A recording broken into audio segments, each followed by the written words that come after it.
3.8 volts.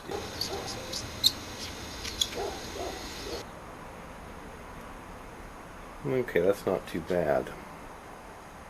It's in the middle of the red, a little bit less than the middle of the red.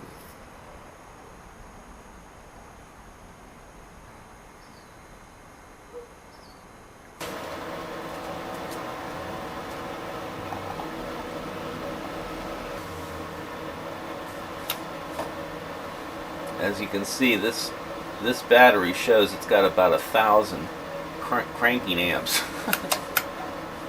The battery restoration. Chapter 1. Lead-acid battery general information.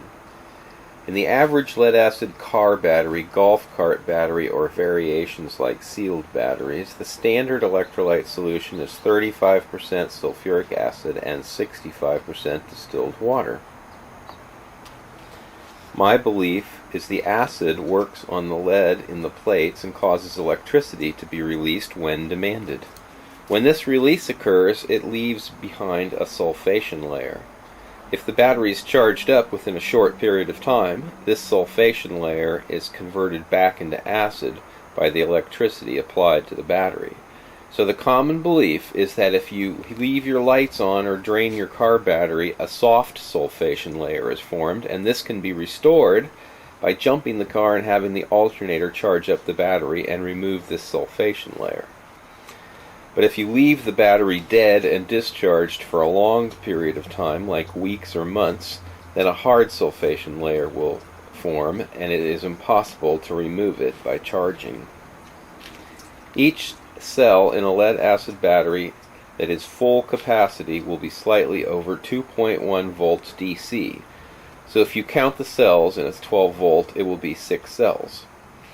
The battery voltage will drop as its capacity is used. Most of the starting problems in a car are because the battery posts are dirty, and getting a good connection will cause your car not to start.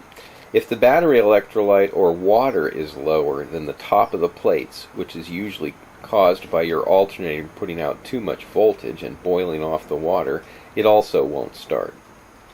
A battery post cleaning brush will need to be used on most cars at least once a year to clean the post back down to a clean lead finish, like this. Okay, I don't have much hope for this battery. Let's measure the voltage first, and we're measuring the voltages 2.1, right? Electrolyte's fairly clear, and it's not, the bulb isn't coming off the bottom.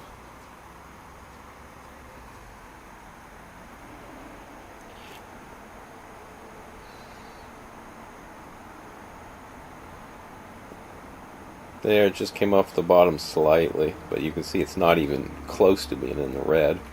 This battery is dead as a doornail.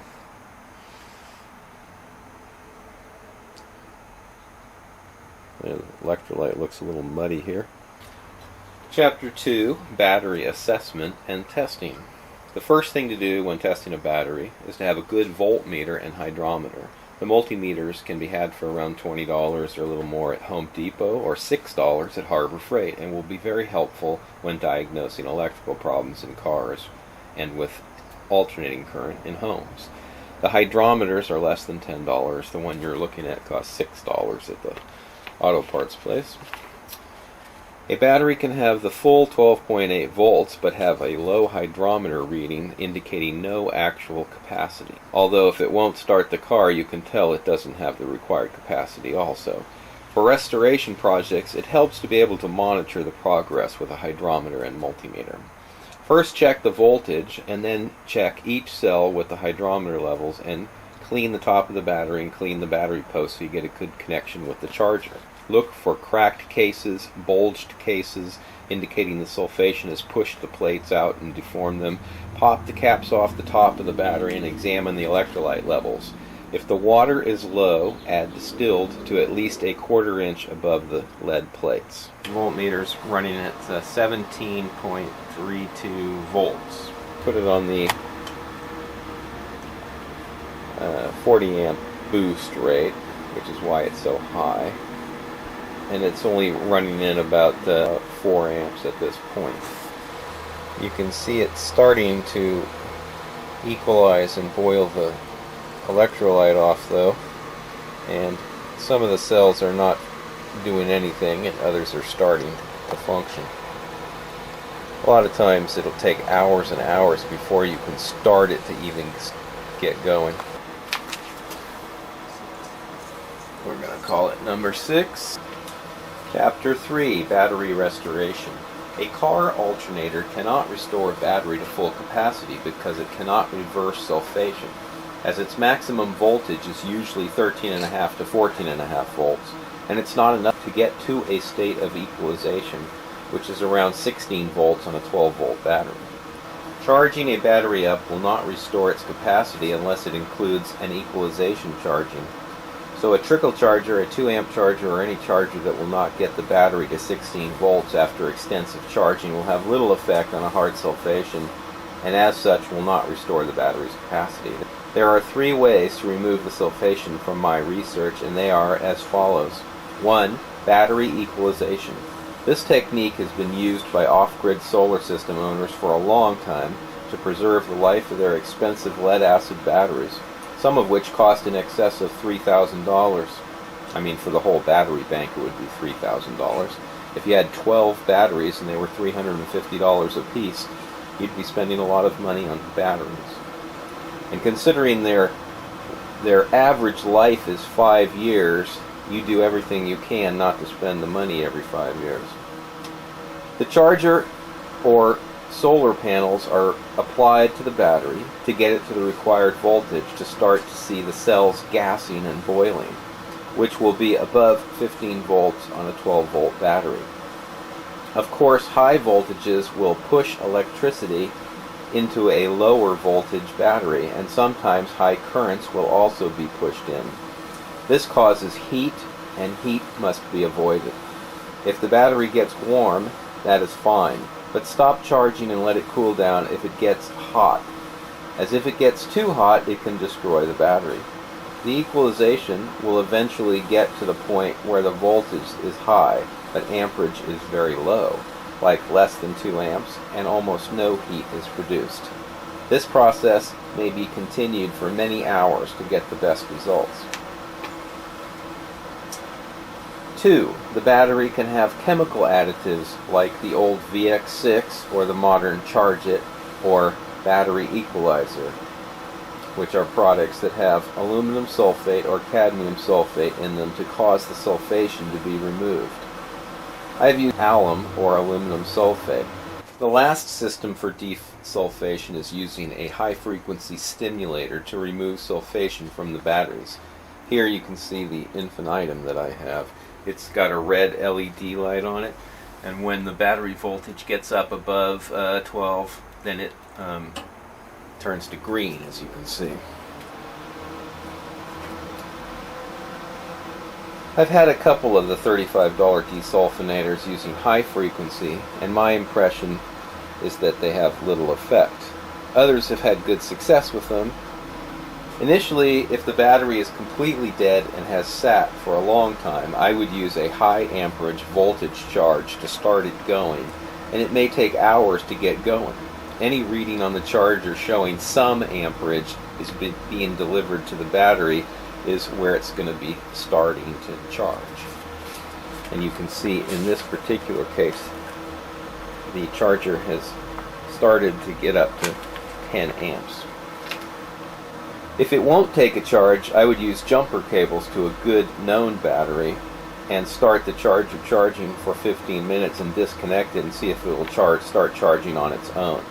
Some chargers won't charge a battery it can't see, and often it can't see a battery with less than 4 volts.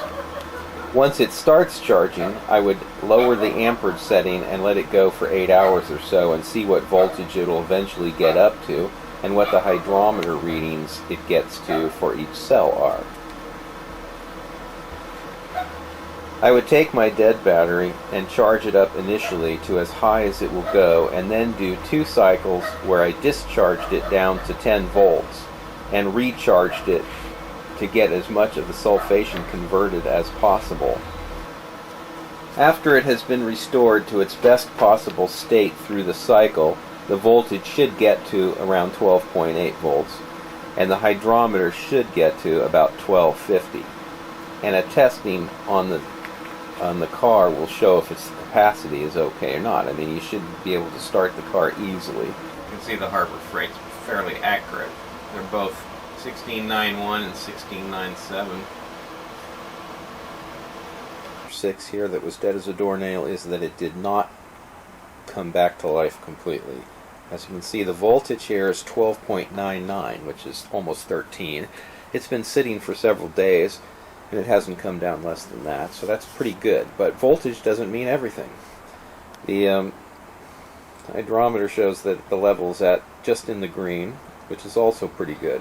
And it tests like that pretty much straight across. But we're going to show you what the cold cranking amp draw is. Okay, here we have the cold cranking amp draw. As you can see, it's close to 13 volts, and when I put the draw on, it goes down to 200. Well, 200 is not going to start a car, ever. So it doesn't matter if the voltage is up at 13, although it just took the surface charge off. But if it'll rest at 13, that doesn't mean anything. If the capacity isn't there, it's not going to start a car. You need about 600 to start the car. So this battery is not coming back. It's come back remarkably, considering it had nothing to start with and it sat for years. It has come back remarkably in that regard, but it did not come back enough to be serviceable as a battery. Battery here is from 04, August of 2004. We're going to load test it, sitting in the pile for a bunch of years. It's running at 12 point, looks like 3 volts, 4 volts, and when I put the tester on it, it's over 600 cold cranking amps.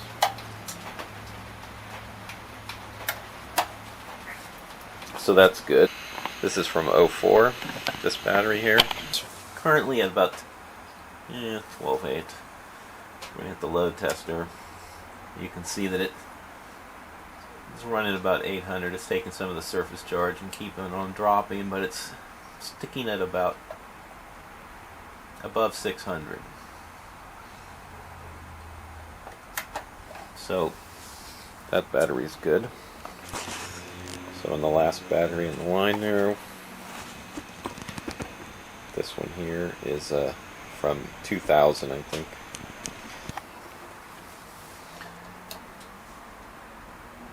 So you can see it's staying up at, well, it's dropping a little bit, but it's around 600. This is enough to start the car. Okay, and the interstate on the end, number 4 there. I'll load test it. It's dropping, it's just taking some of the surface charge off. But you see it has settled out, and it is still staying at about 900 cold cranking amps. So plenty of juice in that battery. All 4 of these batteries were restored from a junk pile where they'd been sitting for 3 to 5 years, and they're all around 2000, 2002, 2004. They're old batteries that started out life at like 3 or 4 volts, and anywhere from no hydrometer reading to low in the red. And they've all been restored to a battery that will crank a car from using equalization and sometimes Epsom salt and sometimes aluminum sulfate. So it's not impossible to take a battery that has a hard sulfation on it and have it come back to life. Those batteries did not revive.